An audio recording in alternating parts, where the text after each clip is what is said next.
Chapter 1. Maria woke up on the cold, hard ground at the back of the house. The wind was strong, biting through her thin shawl.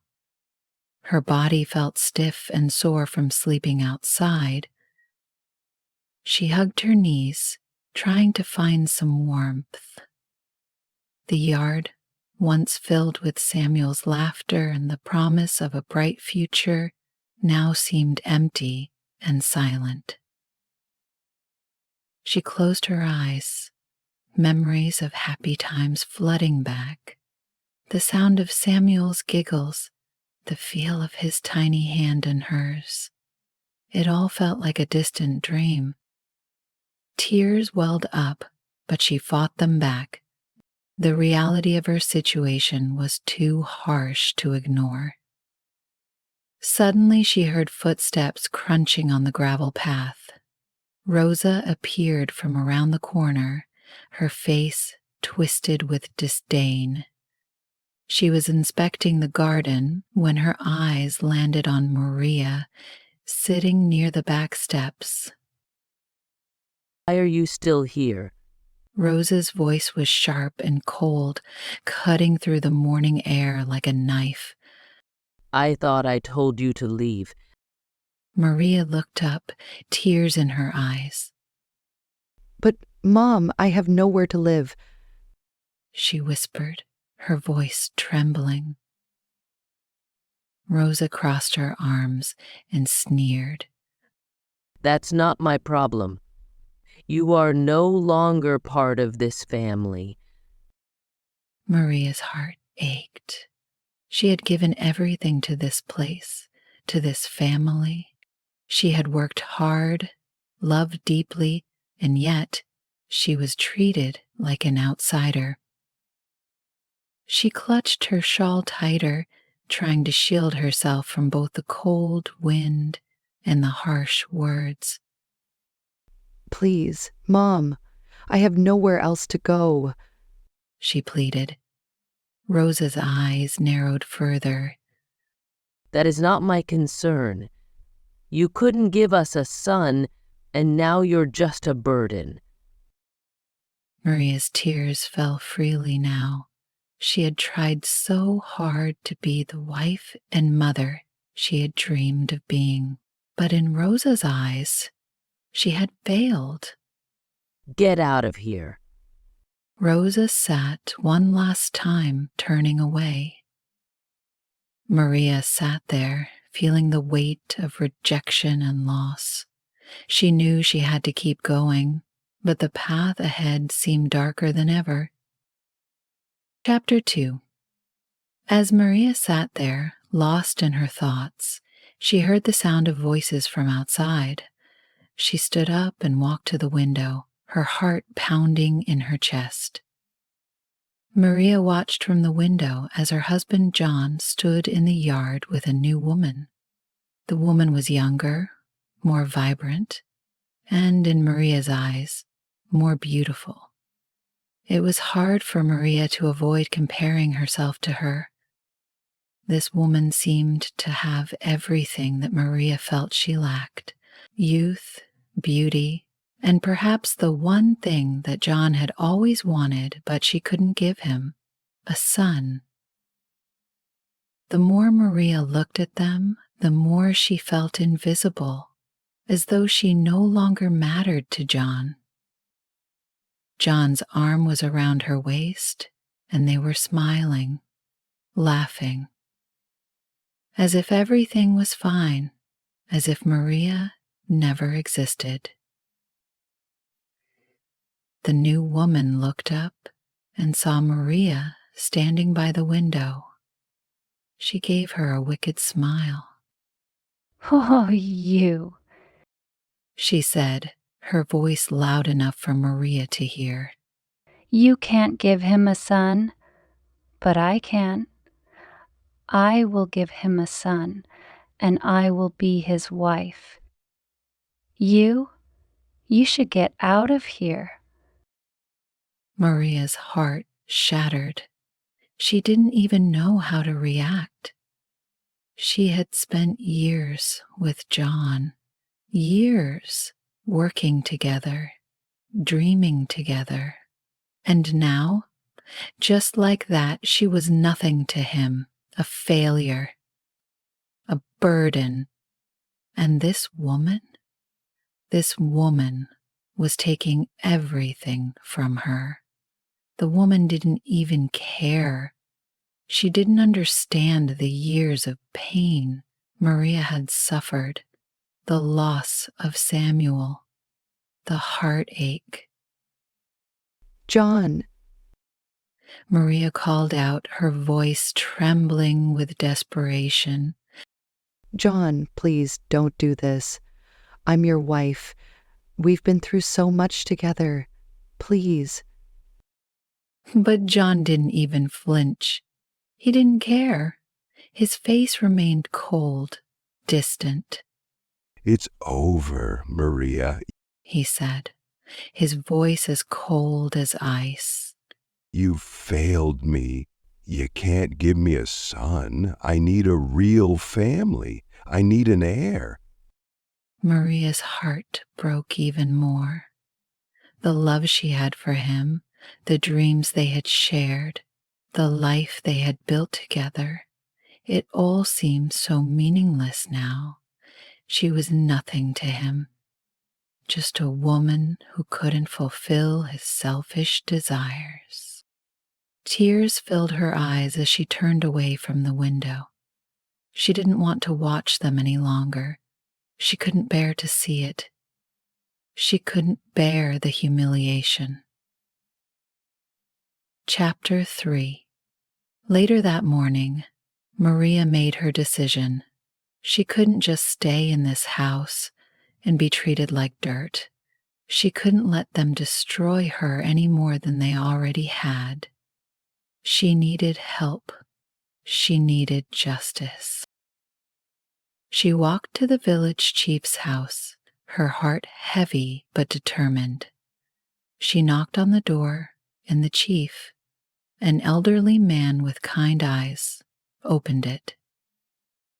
Maria, what brings you here? The chief asked, his voice gentle.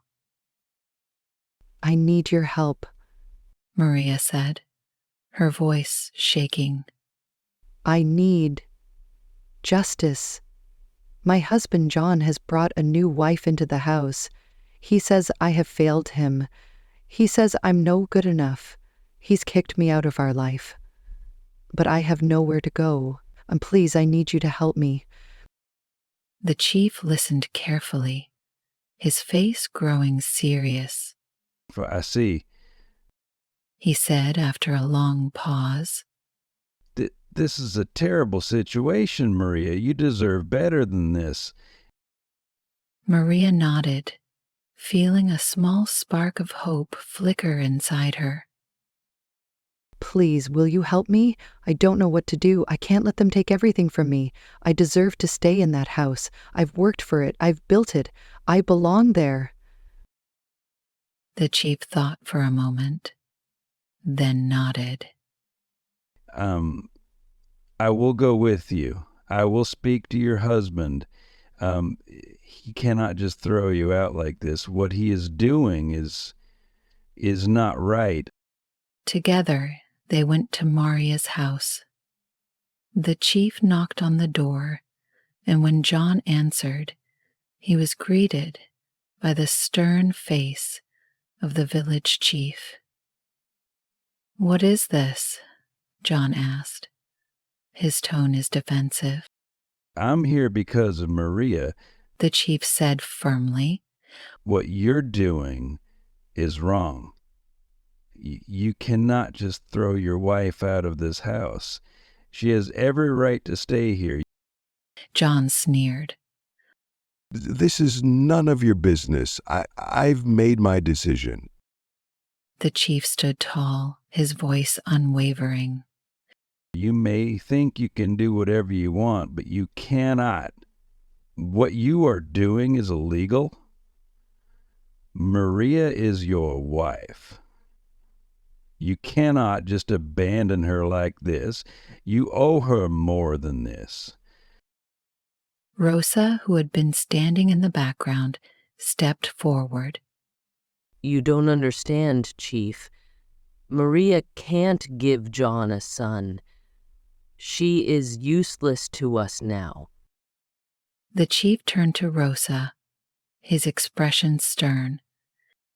That may be your opinion, but it doesn't change the fact that Maria is entitled to this house. She has worked for it. She deserves it.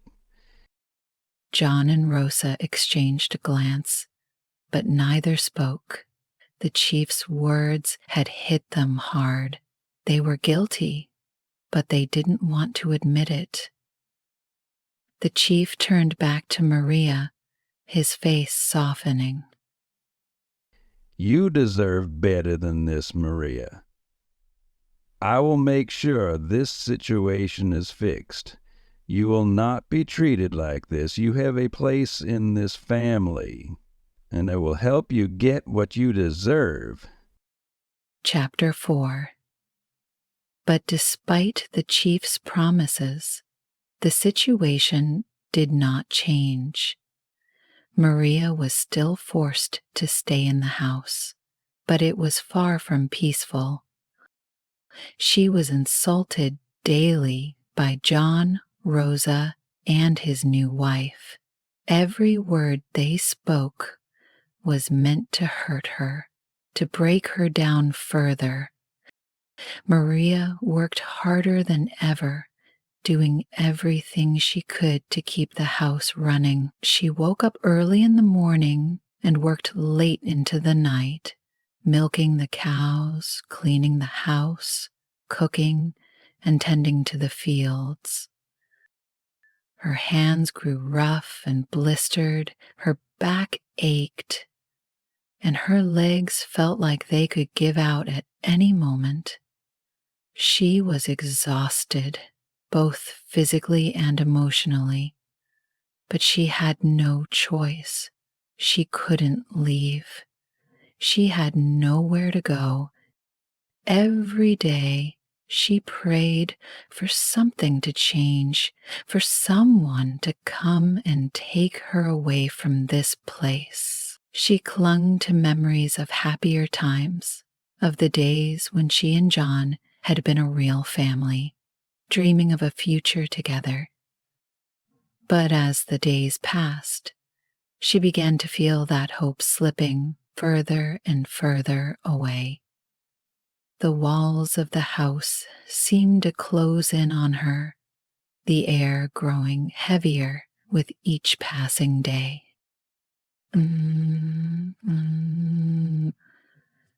She was stuck in a house that was no longer hers, with people who despised her, doing work that drained her soul. Maria had nothing left. Nothing but the deep, aching emptiness that filled her heart every time she looked at John and his new wife. They had taken everything from her, and she couldn't even fight back. The pain was overwhelming, but Maria knew she couldn't give up. She had to keep going, even if she was all alone. Deep inside, she still had one thing left: her strong will to survive and fight for herself. She promised herself that one day she would find a way out. One day she would reclaim her life, and until that day came, she would endure, holding onto that small flicker of strength that refused to die. Thank you for listening. What do you think about this story? Share your thoughts in the comments section below. Don't forget to subscribe, like, and share for more interesting stories in the future. Listen to stories, improve your English, and nurture a more beautiful soul.